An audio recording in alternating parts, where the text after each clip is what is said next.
CM DK Shivakumar ಅವರಿಗೆ ಪ್ರತಿಷ್ಠೆಯಾಗ್ತಾ ಇದೆ ಪರಿಷತ್ election. ಇದು ಸಿಎಂ ಆದಂತಹ ಬಳಿಕವಾಗಿ ಎದುರಿಸ್ತಾ ಇರುವಂತಹ ಮೊದಲ ಚುನಾವಣೆ.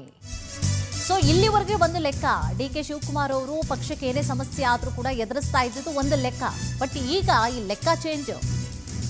ಯಾಕಂದ್ರೆ ಸಿಎಂ ಆದಂತಹ ಬಳಿಕವಾಗಿ ಅವರು ಫೇಸ್ ಮಾಡ್ತಾ ಇರುವಂತಹ ಮೊದಲ ಚುನಾವಣೆ ಇದು. ಅವರ ನೇತೃತ್ವದಲ್ಲೇ ಆಗ್ತಾ ಇರುವಂತಹ ಚುನಾವಣೆ. 5ನೇ ಅಭ್ಯರ್ಥಿಯಾಗಿ ಬೆಂಬಲಿಗ ವಿನಯ್ ಕಾರ್ತಿಕ್ ಅಖಾಡಕ್ಕೆ ಇಳಿದಿದ್ದಾರೆ. ಈ ಮೂಲಕವಾಗಿ ಸಂಘಟನಾ ಚತುರ ಡಿಕೆಶಿ ಅವರಿಗೆ ಪ್ರತಿಷ್ಠೆಯಾಗ್ತಾ ಇದೆ ಎಲೆಕ್ಷನ್.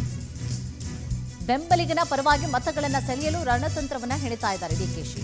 ಬಿಜೆಪಿ ಹಾಗೂ ಜೆಡಿಎಸ್ ಶಾಸಕರನ್ನ ಸೆಳೆಯಲಿಕ್ಕೆ ಪ್ಲಾನ್ ಮಾಡ್ತಿದ್ದಾರೆ. ಕಾಂಗ್ರೆಸ್ನ 5ನೇ ಅಭ್ಯರ್ಥಿ ಗೆಲುವಿಗೆ ಶತ ಪ್ರಯತ್ನವನ್ನು ನಡೆಸ್ತಾ ಇದ್ದಾರೆ. ಸದ್ಯ 5ನೇ ಅಭ್ಯರ್ಥಿ ಬಳಿಯಲ್ಲಿ ಉಳ್ಕೊಂಡಿರೋದು ಈಗ 26 ಅಂತಂದ್ರೆ ಇನ್ನೂ ಕೂಡ 3 ಬೇಕು. 3 ಮತಗಳಿಗಾಗಿ ಈಗಾಗಲೇ ಸರ್ಕಸ್ ಅನ್ನ ಮಾಡ್ತಾ ಇದ್ದಾರೆ. ಸದ್ಯ ಪಕ್ಷಗಳ ಬಲಾಬಲದ ಲೆಕ್ಕಾಚಾರ ಜೋರಾಗ್ತಾ ಇದೆ. ಮತಗಳ ಕೊರತೆ ಆಗ್ತಾ ಇದೆ. ಕಾಂಗ್ರೆಸ್ನ 5ನೇ ಅಭ್ಯರ್ಥಿ ಗೆಲುವಿಗೆ 3 ಮತಗಳ ಕೊರತೆಗೆ ಆಗುತ್ತೆ. ಸೊ ಆ 3 ಮತಗಳು ಏನಿದೆ, ಅತೃಪ್ತರು ಇರ್ತಾರಲ್ಲ, ಈಗ ಬಿಜೆಪಿ ಮತ್ತು JDSನಲ್ಲಿ ಅತೃಪ್ತರು ಇರ್ತಾರೆ, ಇತ್ಲಾಗ ಆಗ್ತಾರೆ ಅವರು. ಸೊ ಆ ಒಂದು ಈಗ ಲಾಸ್ಟ್ ಬಾರಿ ಚುನಾವಣೆ ಸಂದರ್ಭದಲ್ಲಿಯೂ ಕೂಡ SD ಸೋಮಶೇಖರ್ ಅವರು ಇರ್ಬೋದು, ಅಸಮಾಧಾನರು ಇರ್ತಾರೆ. ಹೆಬ್ಬಾಳ್ ಅವರು, ಈ ರೀತಿಯಾಗಿ ಶಿವರಾಮ್ ಹೆಬ್ಬಾರ್ ಅವರು, ಉಚ್ಚಾಟಿತ ಶಾಸಕರು, ಅವರು ಈ ಕಡೆಗೆ ಮತ ಕೊಡುವಂತಹ ಸಾಧ್ಯತೆಗಳು ಇರುತ್ತೆ. ಅವರನ್ನು ಸೆಳಿಬೇಕು ಅನ್ನುವಂತಹ ಕಾರಣಕ್ಕೋಸ್ಕರ ಇನ್ನು 3 ತಾನೇ ಹಾಕಿದ್ರೆ ಹಾಕ್ತಾರೆ ಅನ್ನುವಂಥ ಲೆಕ್ಕಾಚಾರದಲ್ಲಿ ಪ್ಲಾನ್ ಮಾಡ್ತಿದ್ದಾರೆ. ಬಿಜೆಪಿ ಉಚ್ಚಾಟಿತ ಶಾಸಕ SD ಸೋಮಶೇಖರ್, ಬಸನಗೌಡ ಪಾಟೀಲ್ ಯತ್ನಾಳ್ ಅವರನ್ನ ಸೆಳೆಯುವಂತಹ ಲೆಕ್ಕಾಚಾರದಲ್ಲಿ ಡಿಕೆಶಿ ಅವರಿದ್ದಾರೆ. ಲೆಕ್ಕಾಚಾರ ಹಾಕಿನೇ ಹಿಂಗೆ ಮಾಡೋದು ಅವರು. ಇನ್ನೊಬ್ಬರು ಅಭ್ಯರ್ಥಿನ ಯಾಕೆ ಇಳಿಸ್ತಾರೆ ಅಂತಂದ್ರೆ ಇದೇ ಕಾರಣ. ಈ ಒಂದು ಧೈರ್ಯದಲ್ಲಿ ನೋಡೋಣ ಈ ಕಡೆ ಹಾಕಬಹುದು ಅಂತ ಹೇಳಿ GT ದೇವೇಗೌಡ ಸೇರಿದಂತೆ ಕೆಲವರಿಗೆ ಗಾಳ ಹಾಕ್ತಿದ್ದಾರೆ. ಈಗಾಗಲೇ ಪಕ್ಷಗಳ ಬಲಾಬಲ ನೋಡೋದಾದ್ರೆ ವಿಧಾನಸಭೆಯಿಂದ ಪರಿಷತ್ಗೆ ನಡೆಯುವಂತಹ ಎಲೆಕ್ಷನ್ಗೆ ಪಕ್ಷಗಳ ಬಲಾಬಲ ಬೇಕು. ಆಡಳಿತಾರೂಢ ಕಾಂಗ್ರೆಸ್ ಬಳಿಯಲ್ಲಿ ಪಕ್ಷೇತರರು ಸೇರಿದಂತೆ 138 ಇದೆ. ಶಾಸಕರಿದ್ದಾರೆ. ಈಗ ಒಂದೊಂದು ಸ್ಥಾನಕ್ಕೆ 29 ಬೇಕಾಗತ್ತೆ. 4 ಅಭ್ಯರ್ಥಿಗಳಿಗೆ 112 ಮತ ಅನ್ನೋದಾದರೆ 5ನೇ ಅಭ್ಯರ್ಥಿಗೆ ಉಳಿಯುವಂತಹ ಮತಗಳು 26. 3 ಮತಗಳಿಗೋಸ್ಕರ ಈಗ ಪ್ಲಾನ್ ಮಾಡ್ತಾ ಇರೋದು ಡಿಕೆಶಿ ಅವರು. ಬಿಜೆಪಿ ಬಳಿಯ 63 ಶಾಸಕರ ಬಲ ಇದೆ. ಇಬ್ಬರಿಗೆ ಮಣೆ ಹಾಕಲಾಗ್ತಾ ಇದೆ. ಅವರು ಕೂಡ ಪ್ಲಾನ್, ಇವರು ಪ್ಲಾನ್ ಮಾಡಿದ್ರೆ ಅವರು ಪ್ಲಾನ್ ಮಾಡ್ತಾರೆ. ಸೊ 20-29 ಅಂತಂದ್ರೆ 58 ಆಯಿತು. ಇನ್ನು ಬಾಕಿ ಎಷ್ಟೋ 5 ಮತಗಳಿರುತ್ತೆ. JDSನಲ್ಲಿ GT ದೇವೇಗೌಡ ಸೇರಿದಂತೆ 18 ಶಾಸಕರು, JDSನ ಬಿಜೆಪಿಯ 5 ಶಾಸಕರು ಸೇರಿದ್ರೆ 23 ಮತಗಳಾಗತ್ತೆ. ಕೊರತೆ ಇರೋದು ಎಷ್ಟು? 6 ಮತಗಳು. ಸೊ ಬಿಜೆಪಿ JDS ದೋಸ್ತಿ ನಾಯಕರು ಕೂಡ ಸರ್ಕಸ್ ಅನ್ನ ನಡೆಸ್ತಾ ಇದ್ದಾರೆ. ಇವರು ಸರ್ಕಸ್ಸೇ, ಅವರು ಸರ್ಕಸ್. ಇವರು ಒಬ್ರನ್ನ ಹಾಕೋಣ ಅಂತ ಅವರು ಒಬ್ರು ಹಾಕೋಣ, ಇವ್ರು ಅತ್ಲಾಗ ಹಾಕ್ತಾರೇನೋ ಅವ್ರು ಇತ್ಲಾಗ ಹಾಕ್ತಾರೇನೋ ಅಂತ ಇವರು ಅದು ಸರ್ಕಸ್. ಅದು ಪ್ಲಾನ್ ಏನು ಅಂತಂದ್ರೆ ಲೆಕ್ಕಾಚಾರ ಹಾಗೆ. ಅಲ್ಲ ಅಸಮಾಧಾನ ಇರ್ತಾರಲ್ವ, ಅವರು ಈ ಕಡೆಗೆ ಹಾಕ್ತಾರೆ ಅಂತ, ಇಲ್ಲ ಅಸಮಾಧಾನ ಇರೋರು ಆ ಕಡೆಗೆ ಹಾಕ್ತಾರೆ ಅಂತ. ಇದೇ ವಿಚಾರ ಸಂಬಂಧವಾಗಿ ಹೆಚ್ಚಿನ ಮಾಹಿತಿಯನ್ನು ಕೂಡ ನೀಡ್ತಾ ಹೋಗ್ತಾರೆ ನಮ್ಮ ಪ್ರತಿನಿಧಿ ಆನಂದ್.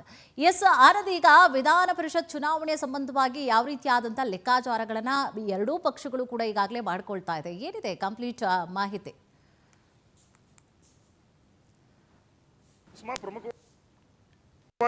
ಈ ಪರಿಷತ್ ಒಂದು ಪ್ರತಿಷ್ಠೆಯಾಗಿರ್ತಕ್ಕಂಥದ್ದು. ಯಾಕಂದ್ರೆ ಇತರ ಎಲೆಕ್ಷನ್ ಆಗಿರ್ತಕ್ಕಂಥ 5 ಅಭ್ಯರ್ಥಿ ಬೇಕಾದಂತ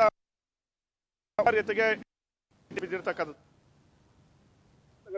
4 ಅಭ್ಯರ್ಥಿಗಳು ಈಗಾಗಲೇ ಸಾಕಾಗುವಷ್ಟು ಮತಗಳಿದೆ. ಆದ್ರೆ 5ನೇ ಅಭ್ಯರ್ಥಿಯಾಗಿ DK ಶಿವಕುಮಾರ್ ಅವರು ತಮ್ಮ ಆಪ್ತ ವಿನಯ್ ಕಾರ್ತಿಕ್ ಅವರನ್ನ ಕಣಕ್ಕಿಳಿಸಿರ್ತಕ್ಕಂಥದ್ದು ತೀವ್ರ ಕುತೂಹಲಕ್ಕೆ ಕಾರಣವಾಗಿರ್ತಕ್ಕಂಥದ್ದು. ಪ್ರಮುಖವಾಗಿ 4 ಅಭ್ಯರ್ಥಿಗಳಿಗೆ ಮತ ಹಾಕಿ ಉಳಿದಂತ ಒಂದು 26 ಮತಗಳು ಏನಿದೆ, ಆ 26 ಮತಗಳಿಗೆ ಇನ್ನೂ 3 ಶಾಸಕರ ಒಂದು ಬೆಂಬಲ ಅಗತ್ಯ ಇದೆ. ಆ ಒಂದು ಹಿನ್ನೆಲೆಯಲ್ಲಿ ಬಿಜೆಪಿಯ ಉಚ್ಚಾಟಿತ ಶಾಸಕರಾಗಿರ್ತಕ್ಕಂಥ SD ಸೋಮಶೇಖರ್ ಮತ್ತೆ ಶಿವರಾಮ್ ಹೆಬ್ಬಾರ್ ಹಾಗೆ ಬಸನಗೌಡ ಪಾಟೀಲ್ ಯತ್ನಾಳ್ ಇವರನ್ನ ಕುಳಿತಕ್ಕಂಥ ಒಂದು ಪ್ರಯತ್ನಕ್ಕೆ DK ಶಿವಕುಮಾರ್ ಅವರು ಮುಂದಾಗಿರ್ತಕ್ಕಂಥದ್ದು. ಇದ್ರ ಜೊತೆಗೆ JDSನ ರೆಬೆಲ್ ಶಾಸಕರಾಗಿರ್ತಕ್ಕಂಥ GT ದೇವೇಗೌಡರು ಕೂಡ ಗಾಳವನ್ನ ಹಾಕಲಾಗಿರ್ತಕ್ಕಂಥದ್ದು. ಈ ಶಾಸಕರ ಒಂದು ಬೆಂಬಲವನ್ನ ಪಡೆದುಕೊಂಡ್ರೆ ಇವ್ರಿಗೆ 29, 5ನೇ ಅಭ್ಯರ್ಥಿಗೆ 21 ಮತಗಳು ಸಿಗ್ತಕ್ಕಂಥದ್ದು ಬಹುತೇಕ ಕನ್ಫರ್ಮ್ ಆಗಿದೆ. ಒಂದು ವೇಳೆ ಇವರು ಗೈರು ಹಾಜರಾದ್ರೂ ಕೂಡ ಅದು 5ನೇ ಅಭ್ಯರ್ಥಿಗೆ ಅನುಕೂಲನೂ ಕೂಡ ಆಗ್ತಕ್ಕಂಥದ್ದು. ಮತ್ತೊಂದು ನಿಟ್ಟಿನಲ್ಲಿ JDS ನಾಯಕರು ಕೂಡ ತಮ್ಮ ಅಭ್ಯರ್ಥಿಯನ್ನ ಗೆಲ್ಲಿಸಿಕೊಳ್ಳೋದಕ್ಕೆ ಬಹಳಷ್ಟು ಸರ್ಕಸ್ ಅನ್ನ ಮಾಡ್ತಾ ಇದ್ದಾರೆ. ಅಂತ ಬಿಜೆಪಿಯ ಒಂದು 63 ಶಾಸಕರು ಇದ್ದಾರೆ.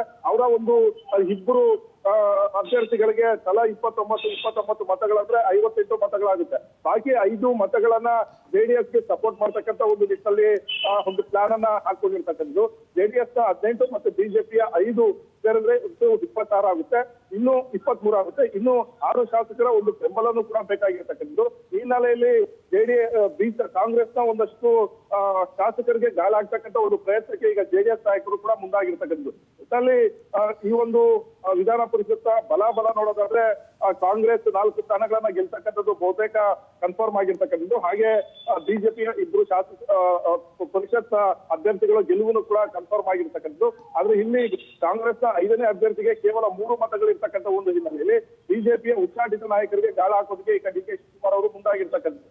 ಅಂತಿಮವಾಗಿ ಆ ಉಚ್ಚಾಟಿತ ಶಾಸಕರು ಕಾಂಗ್ರೆಸ್ ಪರವಾಗಿ ನಿಂತಾರ ಅಥವಾ ಬಿಜೆಪಿಗೆ ಸಪೋರ್ಟ್ ಮಾಡ್ತಾರ ಅಥವಾ ಜೆಡಿಎಸ್ಗೆ ಸಪೋರ್ಟ್ ಮಾಡ್ತಾರ ಅನ್ನೋದು ಕುತೂಹಲ ಸದ್ಯಕ್ಕಿರ್ತಕ್ಕಂಥದ್ದು. ಎಸ್, ಥ್ಯಾಂಕ್ ಯು ತಮಿಳಾ ಡೀಟೇಲ್ಸ್ಗಾಗಿ.